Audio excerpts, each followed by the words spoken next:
മായമ്മയോട് ഞാൻ കാര്യങ്ങൾ വിശദമായിട്ട് ചോദിച്ചു. നമ്മൾ വിചാരിക്കുന്ന പോലൊന്നും അല്ല. പിന്നെ 4-5 കൊല്ലമായിട്ടുള്ള ബന്ധാണ്. അച്ഛൻ തിരുമേനിക്ക് ഏതാണ്ടൊക്കെ ഊഹം കിട്ടിയിട്ടുണ്ടത്രേ. അതാണ് പോലും ഇത്രയും ദൂരെ പഠിപ്പിക്കാൻ കൊണ്ടാക്കിയത്. അതെയോ? ആ. എന്നിട്ടെന്താ, നല്ല ധൈര്യം ഉണ്ടാ കുട്ടിക്ക്. നമ്മളെ പോലൊന്നുമല്ല. ജീവിക്കാന്ന് വെച്ചാ ആരെതിർത്താലും വേണ്ടില്ല, ഒരുമിച്ചേ ഉള്ളൂന്നാ. എന്നിട്ട് ടീച്ചർ എന്ത് പറഞ്ഞു? എന്ത് പറയാനാ, നാളെ കോളേജ് വിട്ട് വരുമ്പോ രവിയും കൂട്ടി ഇങ്ങോട്ട് വരാൻ പറഞ്ഞു. അയാളെ കൂട്ടി ഇങ്ങോട്ട് വരികേ? പിന്നല്ലാണ്ട്, മാഷ് വേണം അയാളുടെ മനസ്സിലിരിപ്പ് എന്താണെന്ന് വിശദമായിട്ട് ചോദിച്ചറിയാൻ. ഞാനോ?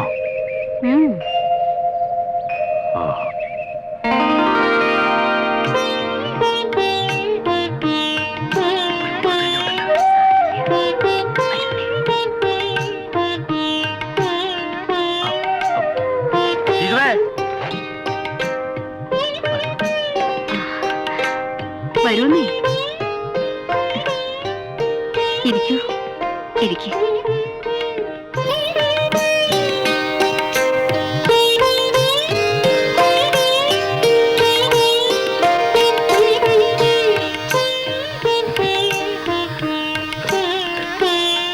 ഇന്നലെ ഞാൻ കുറച്ച് മോശമായി പെരുമാറി.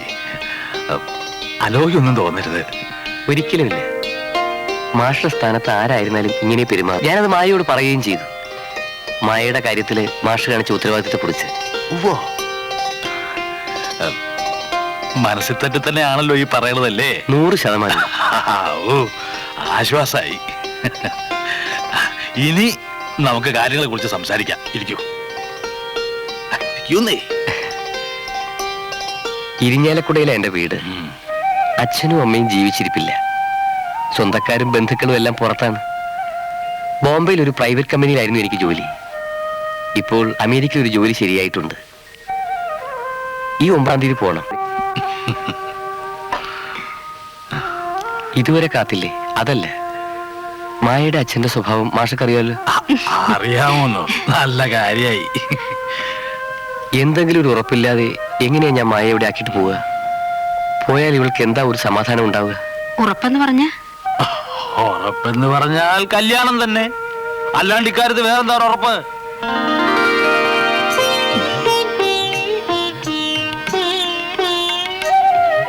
അപ്പോ ഇതാണ് രണ്ടാളും മനസ്സിൽ ഉറപ്പിച്ചു വെച്ചിരിക്കണതല്ലേ? അതെ.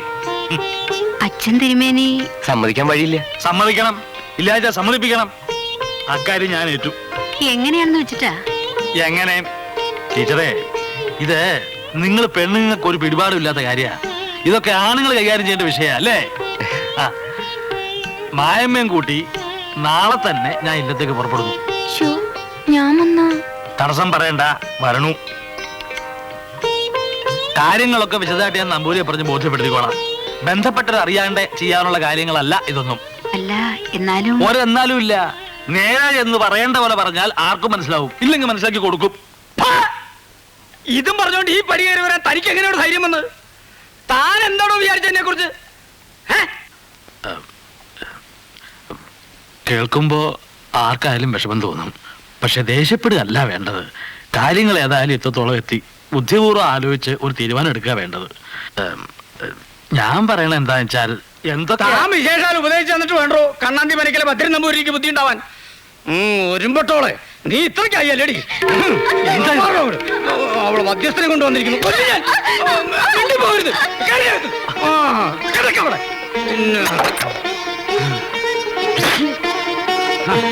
മതിയുടെ പഠിത്തം. ഇനി പുറത്തിറങ്ങണേ ഞാൻ പറഞ്ഞിട്ട്. അസുരവിത്ത് അവിവേകമാണ് കാണിക്കരുത്. മനസ്സുകൊണ്ട് ഇഷ്ടപ്പെട്ടു പോയി, അത് മുറിച്ചു മാറ്റാൻ പറ്റില്ല. തനിക്ക് ഉപദേശിച്ചാ മതി, അതൊരു ഛേദമില്ല. മാത്രല്ല തനിക്ക് ഇതിന്റെ ദണ്ഡം മനസ്സിലാവില്ല. മക്കളുണ്ടോ തനിക്ക്? മക്കളെ നൊന്ത് വളർത്തിയവർക്ക് അവര് വഴിവഴിച്ചു പോകുമ്പോൾ ദണ്ഡം മനസ്സിലാവും. ഇനി നിൽക്കണ്ട, ഇങ്ങോട്ട് കയറി വന്ന പഠിപ്പുരവാതിലേ തുറന്നല്ലേ കിടക്കണേ. ഇറങ്ങി പോകുന്നോ അതോ ഇറക്കി വിടണോ തന്നെ?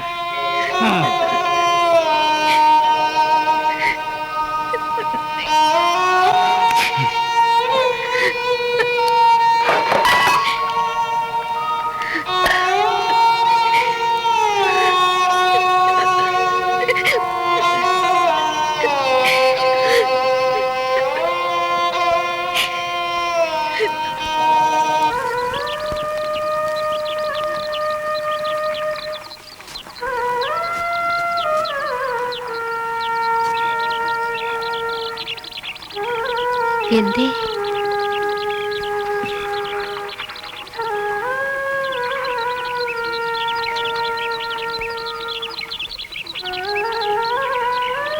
മായമ്മ. ആ നമ്പൂരി ദുഷ്ടൻ മായമ്മ പിടിച്ചകത്തിട്ട് കഥകടച്ചു.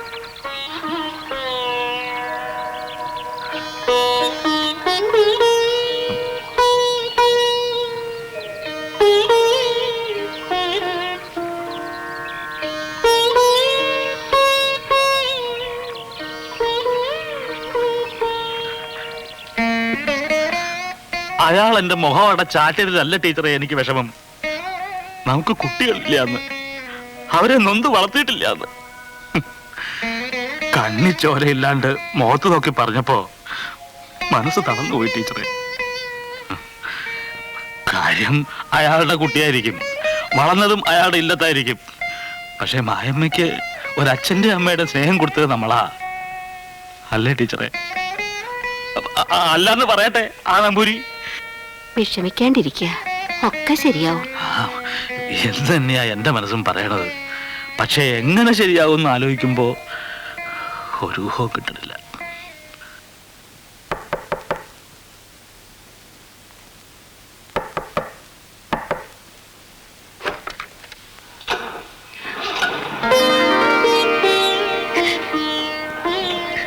ഇതെങ്ങനെ? രവിയേട്ടൻ വൈകിട്ട് വന്നു. അടുത്ത വീട്ടിലെ കുട്ടിയുടെ കയ്യില് ഒരു കത്ത് കൊടുത്തു വിട്ടു. അച്ഛൻ കാണാണ്ട് പടക്കിനിയുടെ പിന്നാമ്പുറത്തോടെ രാത്രിയിൽ ഇറങ്ങി പോരാണ്ടായ.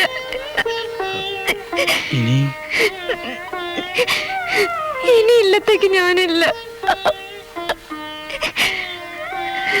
പറ്റുമെങ്കിൽ എവിടെയെങ്കിലും പോയി ഇന്ന് തന്നെ ഒരു മാലയിടും. എത്രയും പെട്ടെന്നൊരു സിവിൽ മാരേജ്. കയറി ചെല്ലാൻ ഒരു വീടും കൂടി ഇല്ലാണ്ടായി എനിക്ക്. ആകെ ചോദിക്കാനും അനുവാദം വാങ്ങാനും ഉള്ളത് ഇവിടെയാണ്. ഞങ്ങളെ അനുഗ്രഹിക്കണം.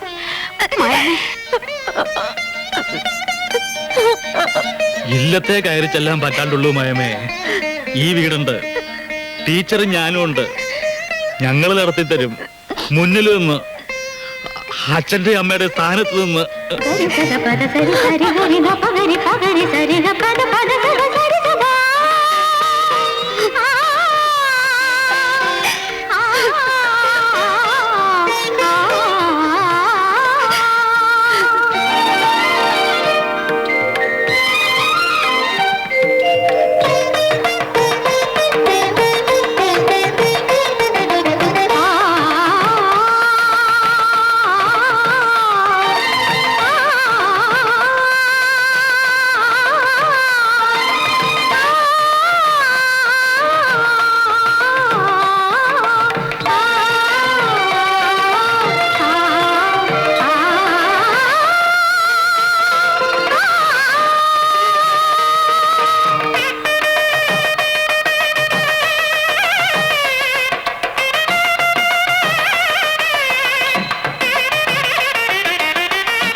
സത്യം പറഞ്ഞ മായമ്മ ഇല്ലത്തുനിന്ന് ഇറങ്ങിപ്പോന്ന നേരം തൊട്ട് ഇന്ന് രാവിലെ ചടങ്ങ് കഴിയണവരെ എന്റെ മനസ്സിൽ തീയായിരുന്നു. ആ അച്ഛൻ തിരുമേനി ഏത് സമയത്താ വഴക്കിനും ബഹളത്തിനും കയറി വരിക? ആര്? ആ ശകുനം മുടക്കിയോ? മരങ്ങോടൻ. ഒഴിഞ്ഞു കിട്ടിയത് ലാഭമായി എന്ന് കരുതും അയാള്. ഞാൻ അന്വേഷിപ്പിച്ചു. കുട്ടി ഇറങ്ങിപ്പോന്നതിന്റെ പിറ്റേന്ന് പടിയടച്ച് പിണ്ണം വെച്ചു അത്ര അയാള്. അയാൾക്ക് ഇനി അങ്ങനെ ഒരു മോളില്ലാന്ന്. ദുഷ്ടൻ. ഇങ്ങനൊരു അച്ഛൻ ഇല്ലാണ്ടിരിക്കുക തന്നെയാ ഭേദം. ഏതായാലും കല്യാണം കഴിഞ്ഞുല്ലോ, ഇനി എന്തു വന്നാലും സമാധാനമുണ്ട്.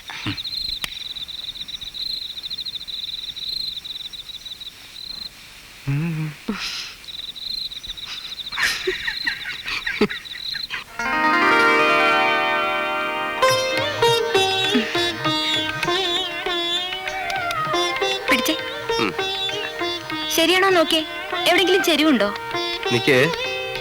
ആ ഇടത്തേറ്റ ലേശം മുകളിലേക്ക്. അയ്യോ പിടിക്ക്, ഞാൻ വീഴും. വീഴട്ടെ. അയ്യോ. ദേവേട്ടാ, ഞാൻ വീഴുവേ, കളിക്കില്ലേ. സുഖമായിട്ട് വീഴുന്നോട്ടെ, ഞാൻ പിടിച്ചോളാം. ദേവേട്ടാ. ഇറങ്ങിക്കോ. പതുക്കെ. ഇറക്കി വിട് ദേവേട്ടാ. അയ്യോ ദേവേട്ടാ, കളിക്കില്ലേ ദേവേട്ടാ.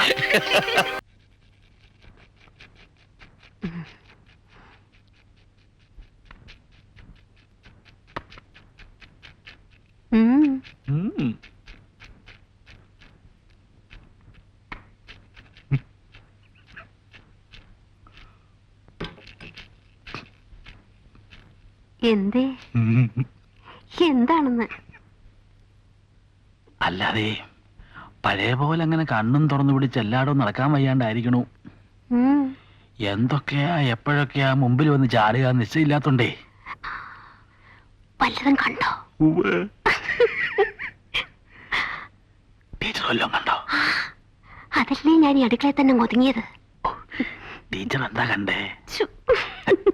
ഞാൻ എന്താ കണ്ടെന്നറിയോ? ഓ, അപ്പൊ അത് കേൾക്കാൻ താല്പര്യമുണ്ട്.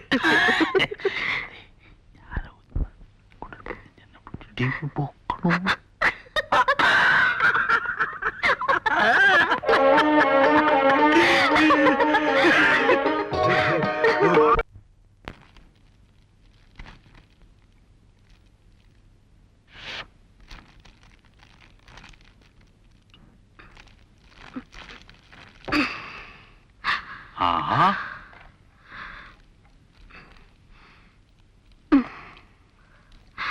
ഇതെല്ലാം കൂടെ അയാളുടെ വീട്ടിൽ കൊള്ളുവോന്നാ എനിക്കിപ്പോ പേടി. രവിയുടെ ബന്ധുക്കളും സ്വന്തക്കാരുമായിട്ട് അവിടെ കുറെ പേരുള്ളതാ. വെറും കൈയോടെ പോയാ നമുക്കാ കുറച്ചില്. മാഷക്ക് അതുമല്ലോ അറിയോ? അല്ല, ഈ ചക്ക ഇപ്പൊ എങ്ങനെയാ കൊടുത്തയക്കുക? അയ്യോ, ഇത് വരട്ടാനാ, അല്ലാണ്ട് ചക്കയായിട്ട് ആരെങ്കിലും കൊടുത്തയക്കുവോ? മാഷ് ഇതൊന്നും മുറിച്ചേ.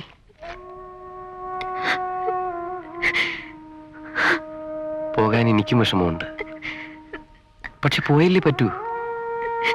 ഏറ്റവും സമാധാനം തന്നെ ഇവിടെ ആക്കിയിട്ട് പോകുന്നതിലാണ്, മാസ്റ്ററേയും ടീച്ചറുടെ അടുത്ത്. താൻ ക്ഷമിക്ക്. കൂടിയാൽ 1 വർഷം ലീവ് കിട്ടുമ്പോ ഞാൻ പറന്നു വരില്ലേ?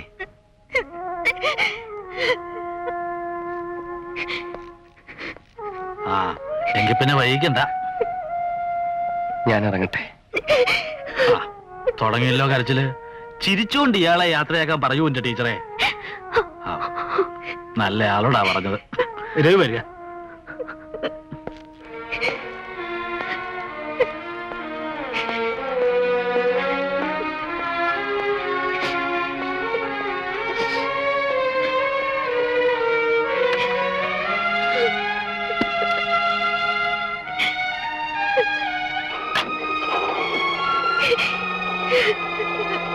വരട്ടെ മാഷെ.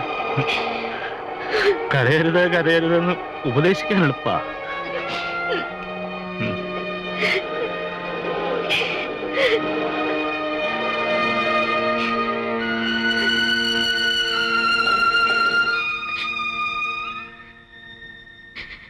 അയാളിപ്പോ സുഖമായിട്ട് യാത്രയൊക്കെ കഴിഞ്ഞ് അങ്ങ് എത്തിയിട്ടുണ്ടാവും. കുട്ടി, രവിയുടെ നന്മയ്ക്ക് വേണ്ടി പ്രാർത്ഥിച്ചോളൂ.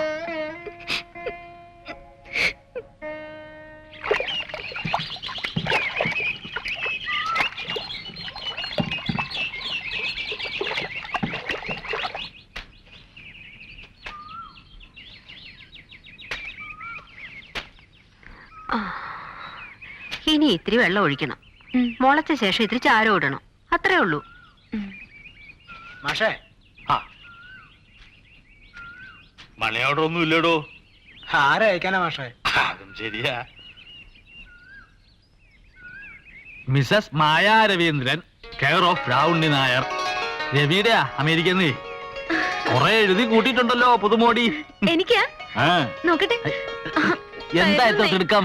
അയ്യോ, തരാൻ. ഇത്രയും കാലം ചിരിക്കാന്ന് വെച്ചാൽ കുറച്ചുകൂടെ കാക്കാം.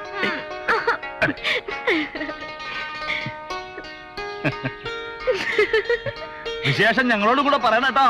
കത്ത് വന്നില്ലല്ലോ എന്ന് 2 ആഴ്ചയായിക്കോട്ട് പറഞ്ഞോണ്ട് നടക്കുക. കൂടുതൽ കത്ത് വന്നപ്പോ വെറുതെ അതിനിട്ട് കളിപ്പിക്കുക. ഇത്തരം കത്തിന്റെ വിലയൊന്നും നമുക്ക് അറിഞ്ഞൂടല്ലോ ടീച്ചറെ. ചുമ്മാ ഇരിക്കുന്നു.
ഞാൻ ഇറങ്ങണോ? വേണ്ട, രമണ പൊയ്ക്കോളൂ.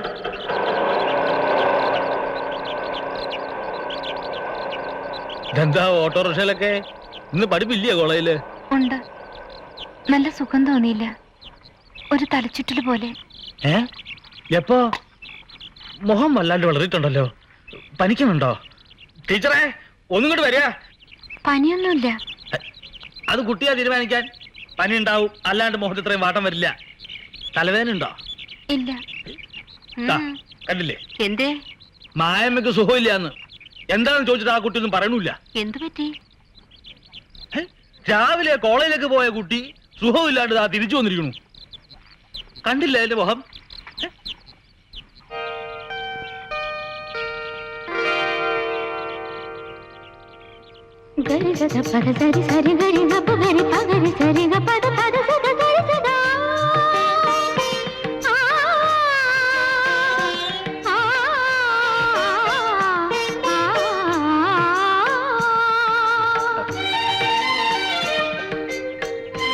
അല്ല, ഒന്നും മിണ്ടാണ്ട് രണ്ടാളും കൂടെ അകത്തോട്ട് പോയാൽ എങ്ങനെയാ?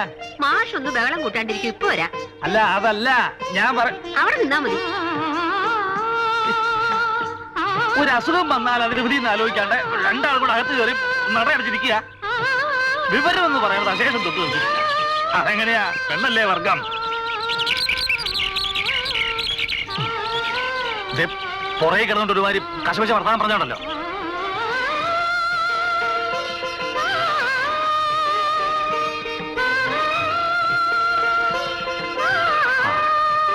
മാഷേ, എന്തേ? ഒന്നുമില്ലെന്നേ. ഒന്നുമില്ല. ഒന്നുമില്ലെന്നാണോ തലയിറങ്ങി വീണത്? മനുഷ്യനിട്ട് വേവലാതിപ്പെടുത്താണ്ട് കാര്യം എന്താ വെച്ചാ പറയൂ. ഇതേ മാഷ് ഇടപെടേണ്ട കാര്യമല്ല. എന്ന് വെച്ചാ?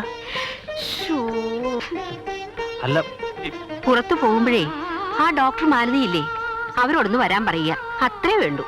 അതിനെന്തിനാ ഡോക്ടർ മാലതി? ബാലമ്മേനല്ലേ അടുത്തുള്ളത്? അങ്ങനോട് വരാൻ പറഞ്ഞാ പോരെ? പോരാ. ഇതേ ലേഡി ഡോക്ടർ തന്നെ നോക്കേണ്ട കാര്യമാ. മനസ്സിലായോ? ഏ?